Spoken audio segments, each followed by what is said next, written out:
तो आगे चैन की जिंदगी जियोगे आनंद से। और अगर अभी ये मेहनत नहीं की तो फिर पीछे मेहनत करनी है, पिछले 40-50 साल फिर गधा मजदूरी करनी है। इसलिए पढ़ने का समय बढ़िया पढ़ो, अच्छे बनो।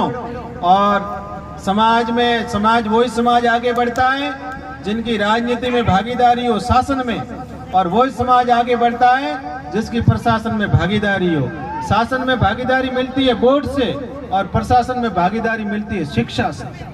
अभी चुनाव आने वाले हैं, अब जज में तो बीचने लग गई है, खूब सारा चुनावी माहौल पैदा हो गया है। अब इस समय वोट देना है तो संगठित होकर के देना है, बिखरा हुआ मतदान मत करना कि भाई कहीं दें, काका कहीं दें, घरवाली कहीं दें, तो फिर कोई पूछने नहीं आएगा। बापूजी नहीं पूछता है उनको, बिखरे हुए को कौन पूछता है। आप जब भी चुनावों का माहौल आ रहा है, एक जगह सब पूरे इकट्ठे होना, इकट्ठे होकर के तय करना कि हमारा तो हम वोट एक जगह देंगे जहां से हमको कहा जाएगा। फिर आप देखना आपके वोट की कितनी कीमत होती है। तो वोट संगठित होकर के देना, बजा करके देना। वोट लेने में मदन जी को पसीना ना आ जाए। अब जरूरत तो इनको है कि आपको है, ये तो अपने ही है, सारे अपने ही होते हैं। पर सामने वाले कैंडिडेट को जिस दिन वोट लेने में पसीना आएगा आपका, उस दिन आपकी वो कीमत करेंगे। आप हजारों की संख्या में होता, गिनता कौन है कुम्हारों को? कुम्हार तो बापड़ा खटे जाइए, वो तो माने बोट दे, क्यों थारे गोद लिए उड़ा थाने दई वोट। पर ये उनका दोष नहीं है, दोष हमारा है।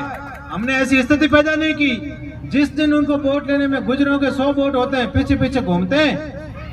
राजपूतों के 100 वोट गांव में हो जाए, नेता 10 बार आगे धोख लगाता है, क्योंकि उनको पता है कि 100 नहीं 500 वोट आगे पीछे करेगा।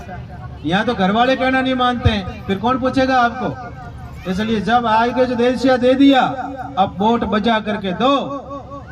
और जिस दिन वोट बजा के देने लग जाओगे, उस दिन आपकी कीमत हो जाएगी। एमएलए साहब ने 2 बातें कही। जयपुर में 2 कार्यक्रम हुए, हमको भी कहा महाराज जी आना। मैंने कहा क्यों आना भाई, जब यहाँ पहले तो अंदरूनी था कि भाई एक ही है, अब आपने बाहर सब जगह प्रदर्शन कर दिया कि हम तो अलग अलग हैं, अब बिखरे हुए में क्यों आना हमको।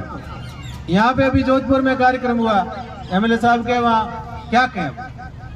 अब ऐसे कार्यक्रम तो न करने अच्छे, करने से तो उल्टी मुट्ठी बंदी हो तब तो ठीक है, मुट्ठी खुल जाए तो इस प्रकार से उस कार्यक्रमों में कोई सार नहीं है। पर चलो जो हो गया सो हो गया। अपने अपने स्तर पे अपन प्रयास करें कि भाई वोट देंगे, हमारा वोट तो संगठित पड़ेगा, बिखरा हुआ मतदान नहीं होगा। शिक्षा में अच्छे बच्चों को पढ़ाओ, बढ़िया अफसर बने और अच्छे पदों पे जाए, तो शिक्षा में भी हमारी भागीदारी, शासन में भागीदारी हो जाएगी। और कोई भी समाज अकेला आगे नहीं बढ़ता है, हमको सबका सहयोग लेना पड़ता है। हम अगर किसी के साथ में अन्याय करने लग जाएंगे, अत्याचार करने लग जाएंगे, किसी के साथ में ऐसा करेंगे तो कोई समाज हमारा साथ नहीं देगा। पर कुमार समाज तो सीधा समाज है, सरल समाज है। मुझे नहीं लगता किसी के साथ में ये ऐसा अत्याचार अन्याय करता होगा। सरल समाज है, पर इतने भी सरल नहीं बनेगा कि कोई भी अपना उपयोग कर ले। थोड़े से सावधान हो जाओ, उपयोग में नहीं आना, पर हाँ अपनी उपस्थिति दर्ज जरूर करानी। तो 2 चीजों में हमारी भागीदारी हो जाए और अच्छे संस्कार हो जाए। मिलजुल के रहो, घर में परिवार में मिलजुल के रहो। माता बहनों, 3-4 काम घर में करना। अगर आप चाहती हो मेरा परिवार अच्छा रहे, आप चाहती हो मेरे परिवार में समृद्धि रहे, मेरे परिवार में शांति रहे, मेरे परिवार में धन संपत्ति आवे, तो सबसे पहले घर में प्रेम से रहने लग जाओ। अगर घर में प्रेम से नहीं रहोगे तो कहीं भी शांति नहीं मिलने वाली। अगर शांति चाहते हो तो घर में भाई भाई प्रेम से रहो। मैं यात्रा में गया हूँ यहाँ सिवाना तहसील में, 2 भाई हैं, 2 भाई आपस में नहीं बोलते हैं, फिर घर में शांति आएगी कहाँ से, समृद्धि आएगी कहाँ से। भाई भाई साथ में रहते नहीं हो, पड़ोसी का कहना मानते हो, भाई का कहना नहीं मानते हो, पड़ोसी का कहना करोगे, भाई का कहना नहीं करोगे, तो फिर उस घर में शांति आएगी कहाँ से। अगर आप चाहते हो मेरे घर में शांति रहे, समृद्धि रहे, मुझे लोग पूछे, तो भाई भाई घर में साथ में रहने जाओ। पहले शुरुआत घर से ही करो, तो अपने आप समाज में सब अच्छा हो जाएगा। भगवान ने क्या करें, कुछ विडम्बना दी है, वो मन से नहीं कहूँगा, कभी कहूँगा। माताओं, अपने बच्चों को अच्छे संस्कार दो। बचपन में सुबह 5 बजे उठो, घर में 5 बजे उठ के स्नान किए बिना रसोई में या पूजा घर में नहीं जाना। पहले स्नान करो, फिर अपने रसोई में या पूजा घर में जाओ। घर में तुलसी जी रखो, उनको नित्य दीपक करो। खेती करते हो, एक एक घर में गौ माता रखो, उससे शुद्ध घी मिलेगा, दूध मिलेगा, छाछ मिलेगी, आपके बच्चे अच्छे होंगे, आपके घर में शांति रहेगी। और जो कुछ कमाते हो उसका कुछ हिस्सा धर्मादय का जरूर निकालो। अपने घर में माता पिता है, उनको सुबह उठ के प्रणाम करो।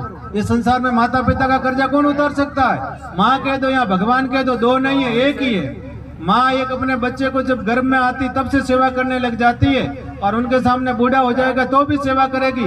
पर माँ कभी ये नहीं कहती है बच्चा उनकी सेवा करे या न करे, पर माँ कभी नहीं कहेगी मेरा बच्चा दुखी हो। ये भगवान ही माँ बन के आए। इसलिए माँ का तिरस्कार मत करना, माँ का अपमान मत करना, पिता को कभी नीचे दिखाने का प्रयास मत करना, पिता की आज्ञा का पालन करना। जिस घर में माता पिता की बढ़िया सेवा होती हो, जिस घर में पिता पुत्र आनंद से रहते हो, जिस घर में भाई भाई प्रेम से रहते हो, वो घर वैकुंठ बन जाएगा।